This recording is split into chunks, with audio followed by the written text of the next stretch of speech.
Hello दोस्तों, स्वागत है आप सभी लोगों का एक बार फिर से एक न्यू क्लास में। तो दोस्तों आज हम लोग बाल विकास के 20 इंपॉर्टेंट क्वेश्चंस को करने वाले हैं, जो कि सीटेट ही नहीं बल्कि रीट, एमपीटेट, यूपीटेट, सुपरटेट इन सभी के पॉइंट ऑफ व्यू से काफ़ी ज़्यादा इंपॉर्टेंट क्वेश्चन है। तो चलिए दोस्तों क्लास को जल्दी से स्टार्ट कर लेते हैं। जो भी हमारे चैनल पर पहली बार आए वह चैनल को सब्सक्राइब कर लें और साथ ही में लाइक करें, बेल आइकन को प्रेस कर कॉल के बटन पर सेट कर लें। तो दोस्तों देखिएगा, यहाँ पर पहले क्वेश्चन की ओर चलते हैं। आप ज़रूर से बताएं आपके लास्ट में कितने सही हुए हैं।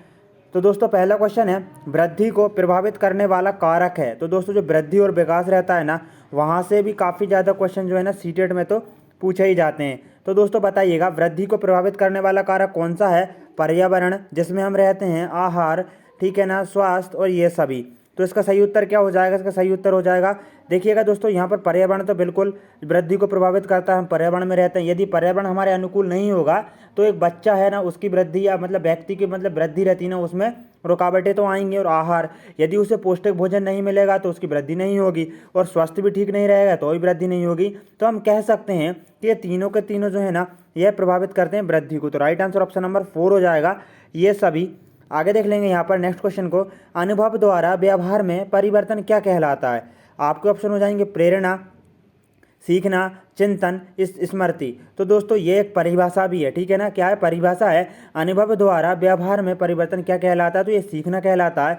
इसको अधिगम भी कहा जाता है, ठीक है ना। मोस्ट ऑफली दोस्तों यहाँ पर इसको अधिगम भी कहा जाता है। याद रखना, यहाँ पर जो अनुभव द्वारा व्यवहार में परिवर्तन अधिगम कहलाता है, ये सीखना कहलाता है। ये जो परिभाषा है ना, ये अनुभव के परिणाम स्वरूप व्यवहार में परिवर्तन होता है, ये गेट्स ने दी है। किसने दी है? गेट्स ने दी है। आगे देख लेंगे, यहाँ पर इंपॉर्टेंट क्वेश्चन है दोस्तों, प्रतिभाशाली शिक्षार्थी है।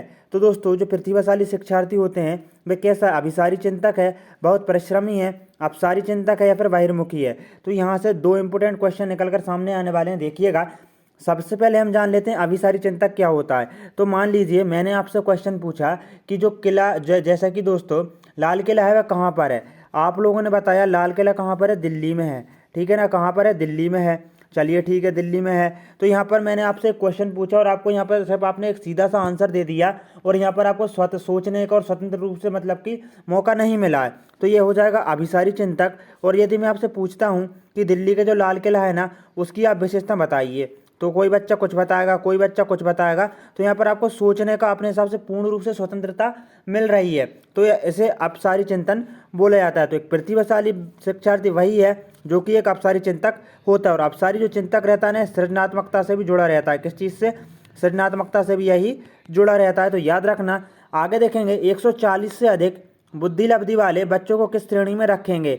तो दोस्तों जिन भी बच्चों की बुद्धि लब्धि 140 से ऊपर रहती है ना, उनके लिए मतलब जितनी भी बुद्धि है, चाहे वह 80 हो, 90 से 110 हो, तो यहाँ पर जो है एक श्रेणी निर्धारित कर दी गई है। तो दोस्तों 140 से जो ऊपर है ना, वह बुद्धि लब्धि वाले बच्चों को प्रतिभाशाली के अंतर्गत रखते हैं। सामान्य बच्चे 90 से लेकर 91 से लेकर, यूँ कहें 91 से लेकर दोस्तों कहाँ तक रहते हैं? 110 तक रहते हैं। याद रखना, सामान्य बच्चे। यहाँ पर नेक्स्ट क्वेश्चन है, अवधारणाओं का विकास मुख्य रूप से डैश का हिस्सा है। तो जो अवधारणा है ना दोस्तों, वह किस चीज़ का हिस्सा है? संवेगात्मक विकास का तो बिल्कुल ही नहीं है, क्योंकि अवधारणा जो है ना, वह मानसिक विकास से रिलेटेड है। किस चीज़ से? मानसिक विकास से। और बौद्धिक विकास बिल्कुल सही हो जाएगा, यही वाला। सामाजिक विकास गलत है, और शारीरिक विकास भी गलत है। तो आप देख सकते हैं अवधारणाओं का जो विकास है ना, वह मुख्य रूप से बौद्धिक विकास से रिलेटेड है, ठीक है ना। किससे? बौद्धिक विकास से रिलेटेड है। यदि यहाँ पर हमारा मानसिक विकास आ जाता ना, तो वह भी सही हो जाता, क्योंकि जो अवधारणा वगैरह रहती है ना, मानसिक विकास से ही संबंधित रहती हैं। यहाँ पर नेक्स्ट क्वेश्चन को देखेंगे, सीखने के अंतर्दृष्टि सिद्धांत को किसने बढ़ावा दिया है? दोस्तों जो सिद्धांत है ना, कई मनोवैज्ञानिकों ने अलग अलग सिद्धांत दिए हैं। जबकि स्किनर ने कौन सा दिया है दोस्तों? क्रिया प्रसूति अनुबंधन का सिद्धांत दिया, चूहे पर प्रयोग करके।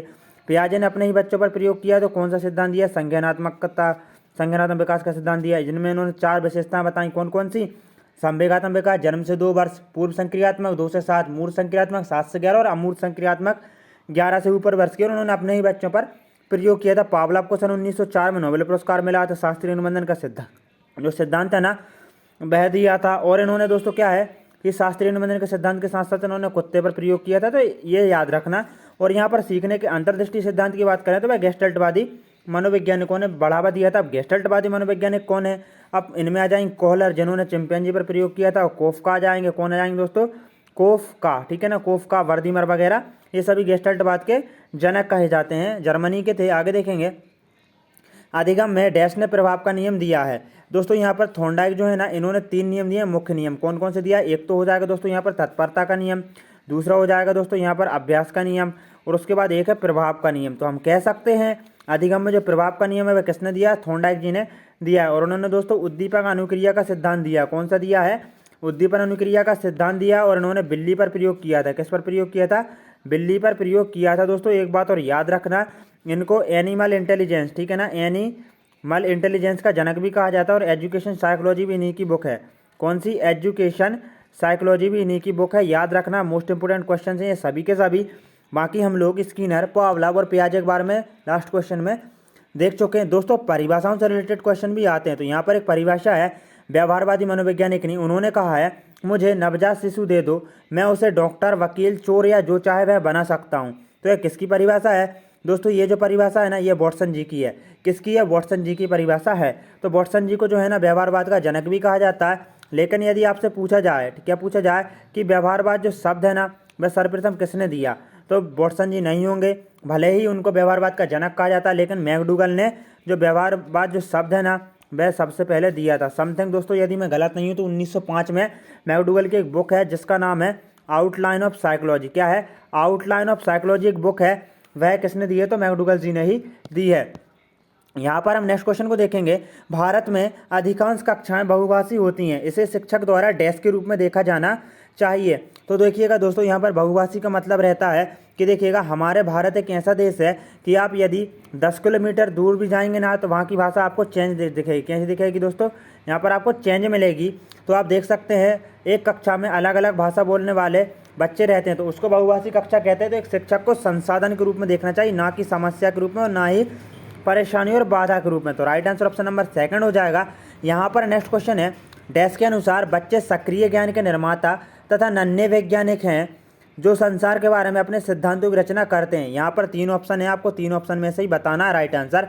तो यहाँ पर दोस्तों बच्चे जो है ना ज्ञान के कैसे सक्रिय निर्माता हैं, तो यहाँ पर राइट आंसर ऑप्शन नंबर पियाजे हो जाएगा। ये जो परिभाषा है ना वह पियाजे जी ने दी है। तो याद रखना, फ्रायड जी जो है ना इन्होंने दोस्तों मन के 3 भेद बताए हैं। कौन कौन से, चेतन, अचेतन, अर्धचेतन, और व्यक्तित्व के भी 3 भेद बताए। कौन कौन से, इड, ईगो और सुपर ईगो, ठीक है ना, कौन सा, सुपर ईगो इन्होंने बताया है।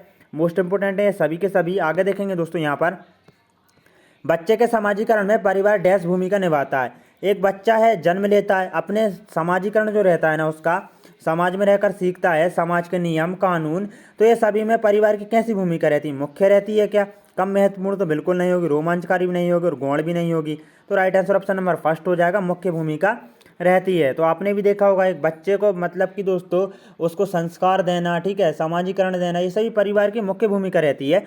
भाषा विकास के लिए प्रारंभिक बचपन डैश काल है। दोस्तों ये भाषा का विकास होता है, बच्चे का स्टार्ट होता है, तो उसके लिए जो उसका प्रारंभिक बचपन रहता है ना वह किस प्रकार का काल है, अमहत्वपूर्ण, अति संवेदनशील, निरपेक्ष, कम महत्वपूर्ण। देखिए कम महत्वपूर्ण तो होगा नहीं और ना अमहत्वपूर्ण होगा। अब बचे निरपेक्ष और अति संवेदनशील, तो निरपेक्ष भी नहीं है। राइट आंसर ऑप्शन नंबर 2 हो जाएगा। जो भाषा विकास के लिए प्रारंभिक बचपन मतलब बचपन रहता है ना वह अति संवेदनशील काल रहता है बच्चे का। यहाँ पर आगे देखेंगे प्रोजेक्ट विधि के जनक कौन है, तो दोस्तों प्रोजेक्ट विधि के जनक जो है ना वह किलपैट्रिक हैं। कौन है, किलपैट्रिक जो है ना वह प्रोजेक्ट विधि के जनक माने जाते हैं। पियाजे के बारे में हम देख चुके हैं, एक प्लेटो की पुस्तक है डी एनीमा, सॉरी दोस्तों डी एनीमा नहीं है, इनकी बुक है द रिपब्लिक। कौन सी है दोस्तों, द रिपब्लिक। डी एनीमा तो अरस्तु जी की बुक है, याद रखना। प्लेटो जी की बुक है कौन सी, रिपब्लिक, द रिपब्लिक।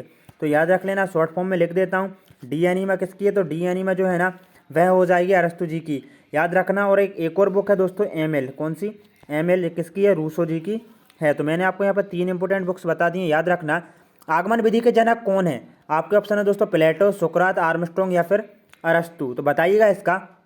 तो यहाँ पर दोस्तों आगमन जो विधि है ना इसके जनक हो जाएंगे अरस्तु। कौन, आगमन विधि के जनक कौन है दोस्तों, तो आगमन विधि के जनक अरस्तु जी हैं, याद रखना। इनको प्राचीन मनोविज्ञान का जनक भी कहा जाता है और उन्होंने मनोविज्ञान को आत्मा के रूप में, आत्मा के विज्ञान के रूप में स्वीकार किया है। डिस्ग्राफिया किससे संबंधित है, तो दोस्तों बताइएगा यहाँ पर जो डिस्ग्राफिया है ना वह किससे संबंधित है, लेखन विकार से, पठन विकार से, गणितीय विकार से, मानसिक विकार से। अभी देखना मैं ट्रिक के माध्यम से आपको ये वाला क्वेश्चन किस प्रकार से आपको बिल्कुल अच्छे से याद करवा देता हूँ।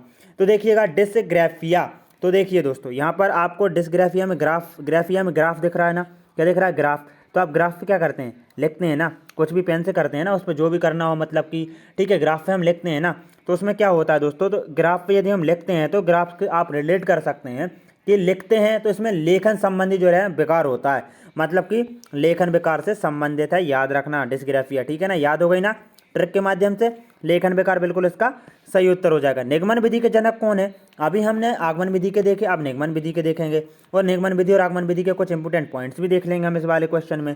तो दोस्तों यहाँ पर आपको कुछ नहीं करना है, आगमन विधि और जो निगमन विधि है ना, इन दोनों के जनक ही अरस्तु जी हैं। अब निगमन विधि कहती है कि भाई हमको नियम से उदाहरण की ओर चलना है, कहाँ से, नियम से उदाहरण की ओर चलना है, और क्या कहती है, अज्ञात से ज्ञात की ओर चलना है। उसके बाद में यही इसके बाद दोस्तों हम बात कर लें आगमन विधि की, तो वह कहती है नहीं, नियम से उदाहरण की ओर नहीं चलेगी, उदाहरण से नियम की ओर चलेगी, और उसके बाद में ज्ञात से अज्ञात की ओर चलेगी, और सूक्ष्म से स्थूल की ओर तो निगमन विधि जाएगी, स्थूल से सूक्ष्म की ओर दोस्तों याद रखना आगमन विधि जाएगी। याद रखना इंपॉर्टेंट है ये सभी के सभी। निम्नलिखित में से शिक्षा का केंद्र बिंदु कौन है, तो दोस्तों देखिए प्राचीन समय में जब पहले क्या है आपने देखा होगा, गुरुकुल वगैरह रहते थे, बच्चे बैठे रहते थे और जो मतलब कि टीचर रहते थे, गुरु रहते थे, वह उनको सिखाते रहते थे, तो वहाँ पर क्या होता था, शिक्षक जो रहता था ना मुख्य केंद्र बिंदु था। लेकिन दोस्तों वर्तमान समय में एक बालक को मुख्य केंद्र बिंदु माना गया है। अब केंद्र बिंदु का यहाँ पर मतलब क्या है भाई, जो भी पाठ्यक्रम है आपका, ठीक है ना, क्या है, जो भी पाठ्यक्रम है ना उसको बच्चे की रुचि उसकी एज वाइज बनाना। ऐसा नहीं है कि आप एक 5 साल का बच्चा है और आप उसको 8वीं कक्षा का जो है ना, मतलब कि 8 साल के जो बच्चे को पढ़ाना है, 5वीं कक्षा के बच्चे को आप 8वीं कक्षा की क्लास का पढ़ा रहे हैं, तो ऐसा नहीं है। उसकी स्तर के अनुसार, रुचि के अनुसार यदि क्लास होगी तो वह कैसी होगी दोस्तों, बाल केंद्रित होगी। तो वर्तमान समय में बाल केंद्रित ही होना चाहिए। राइट आंसर ऑप्शन नंबर 3 हो जाएगा। स्किनर किस देश के मनोवैज्ञानिक थे, दोस्तों जो है ना मनोवैज्ञानिक, उनके जन्म स्थान ही पूछ लिए जाते हैं और कहाँ के थे, तो यही पूछ लिया जाता है। तो स्किनर जो है ना तो इंग्लैंड के थे, ना ही जापान के थे, और ना ही रसिया के थे, अमेरिका के थे। अमेरिका की राजधानी क्या है दोस्तों, वाशिंगटन डीसी है, और यहाँ के प्रेजेंट टाइम पर हम यदि प्रेसिडेंट की बात करें तो जो बाइडन है। रसिया की राजधानी मॉस्को है, और यहाँ के प्रेजेंट टाइम पर प्रेसिडेंट कौन है, व्लादिमीर पुतिन है। जापान की राजधानी का नाम क्या है दोस्तों, जापान की राजधानी का नाम टोक्यो, और यहाँ की मुद्रा येन है, तो याद रखना यहाँ पर, ठीक है ना। और यहाँ पर इंग्लैंड के शायद बोरिस जॉनसन है, जो कि अभी भारत आए हुए हैं, याद रखना। आगे देखेंगे एनिमल इंटेलिजेंस पुस्तक के लेखक कौन है, मैं आपको पहले भी बता चुका हूँ, जो एनिमल इंटेलिजेंस है, और एक और कौन सी है, एजुकेशन साइकोलॉजी। कौन सी, एजुकेशन साइकोलॉजी, मैं शॉर्ट फॉर्म में लिख देता हूँ। ये जो बुक है ना, ये सभी की सभी थॉर्नडाइक जी की है, यानी कि हम लोगों ने नियम भी देख लिए हैं, तो इनके बारे में ज़्यादा जानेंगे नहीं इस क्वेश्चन में। डी एनिमा किसकी पुस्तक है दोस्तों, इसके लेखक कौन है, तो मैं आपको पहले ही बता चुका हूँ। डी एनिमा इसके लेखक कौन है, अरस्तु जी हैं। और यदि हम बात कर लेते हैं यहाँ पर द रिपब्लिक पुस्तक के, तो कौन है, प्लेटो जी आ जाते। तो दोस्तों हमारे यहाँ पर 20 इंपॉर्टेंट क्वेश्चंस को यहाँ पर हम लोगों ने कंप्लीट कर लिया है। आपके कितने सही हुए हैं जरूर से बताइएगा। जय हिंद, वंदे मातरम। मिलते हैं को नेक्स्ट क्लास में।